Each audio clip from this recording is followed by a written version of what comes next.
Hello दोस्तों, welcome to Sleepy Classes. चलिए quickly पहला सवाल देखते हैं। इनमें से कौन सा पेयर करेक्टली मैच्ड है?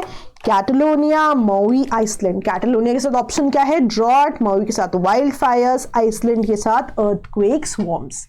तो बहुत पहले जो क्वेश्चंस आते थे वो आते थे कि कौन सी जगह कौन सी कंट्री में है, सिटीज मैच करने के लिए आ जाती थी। अब जो है क्या हुआ है वहां पे ये भी पूछा जाता है, इसलिए क्वेश्चन दिया है। तो करेक्ट आंसर क्या है? इंफॉर्मेशन पे आज मेरा फोकस है कि आपको जितनी इंफॉर्मेशन हो सके मिले। पेपर आ गया है कैटलोनिया, बहुत इंपॉर्टेंट है क्योंकि 2 बार यूपीएससी में पहले पूछा जा चुका है। तब जब पूछा गया था तो स्पेन से अलग होने का रेफरेंडम था इसका, इसीलिए न्यूज में थी। अब न्यूज में है because of drought emergency. Similarly Maui wildfires की वजह से न्यूज में है। हवाई में बहुत ज्यादा वाइल्ड फायर्स न्यूज में थी categorically in the region of Maui. Similarly Iceland में भी अर्थक्वेक स्वॉर्म्स न्यूज में थे। मैंने यूट्यूब पे एक वीडियो भी किया था जहां पे मैंने यही बताया था कि आइसलैंड में बहुत ज्यादा अर्थक्वेक्स या वोल्केनिक इरप्शंस क्यों है। 2 रीजंस बताए थे मैंने। पहला, मिड अटलांटिक रिज यहां से होकर जाती है, और दूसरा मैंटल प्लूम्स की वजह से। और किस पेनिनसुला में हुआ था ये भी वहां पे मैंने बताया था। राइट तो तीनों ही पेयर्स यहां पे करेक्ट है। बिल्कुल इंफॉर्मेशन आज जो है देने का आज सेशन है। तो यहां देखिए 3 basin summit, Amazon summit, COP14 है ना। तो ये मल्टीपल चीजें आपने डिफरेंट जगह एनवायरमेंट में पढ़ी होंगी। तो आपने बताना है इनमें से कौन सा पेयर करेक्टली मैच्ड है। तो ध्यान दीजिएगा, all 3 are correctly matched। देखिए COP14 Samarkand Uzbekistan, right, this was easy. अब जो 3 बेसिन समिट है याद रखिएगा ब्राजील कोंगो में हुआ है, and it ended with a 7-point declaration जिसका एम क्या था? Halt and reverse biodiversity loss by 2030। बिल्कुल डायरेक्ट पॉइंट बाय पॉइंट यहां चीजें हैं, जरूर इसका स्क्रीनशॉट लें। फिर अमेज़न समिट के एंड में बेलम डिक्लेरेशन है। बेलम डिक्लेरेशन पे भी मैंने एक वीडियो बनाया था। यहां पे बात हुई है कि इंडिजिनस नॉलेज को as a condition for biodiversity conservation माना जाए, right. Full and effective participation लिया जाए इंडिजिनस पीपल का जब भी डिसीजन मेकिंग हो या पब्लिक पॉलिसी फॉर्मुलेशन हो फॉर बायोडाइवर्सिटी कंजर्वेशन, राइट। तो अगेन तीनों ही पेयर्स करेक्ट है। नेक्स्ट क्वेश्चन पे आ जाते हैं। अब ये देखिए डिफरेंट टाइगर रिजर्व्स न्यूज में है और इनकी स्टेट से मैच करना बताया गया है। तो आप बताइए कितने पेयर्स करेक्टली मैच्ड है। मैं आपको दिखाऊंगी भी कि क्यों ये न्यूज में थे, राइट। तो तीनों ही पेयर्स यहां पे करेक्ट है और देखिए क्यों न्यूज में थे, राइट। जो अरुणाचल प्रदेश कांगलांग टाइगर रिजर्व है, यहां पे आप देख सकते हैं कि butterfly walk in nature trail event था। यहां पे आइडिया क्या था?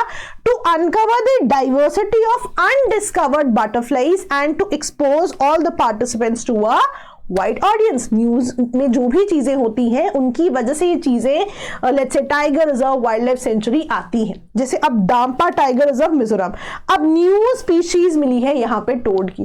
क्वेश्चंस आते हैं, एक बार बनाना की न्यू स्पीशीज मिली थी तो उस पर क्वेश्चन आया हुआ था, राइट। और ध्यान दीजिएगा ये जो टोड की स्पीशीज है ये तो मिजोरम में मिली है, बट उससे पहले जो 2 टोड की स्पीशीज मिली थी ध्यान दीजिएगा वो मेघालय में मिली थी कैटेगोरिकली, जो एक स्पेसिफिक जीनस से एसोसिएटेड है, राइट। तो अगर आपसे पिछली भी पूछ ली जाती है आपको आना चाहिए ना। वीरांगना दुर्गावती टाइगर रिजर्व मध्य प्रदेश, क्यों न्यूज में था? बिकॉज एनटीसी ने अकॉर्ड किया था अप्रूवल उस समय to the tiger reserve, right. It was then supposed to be the 7th tiger reserve over there.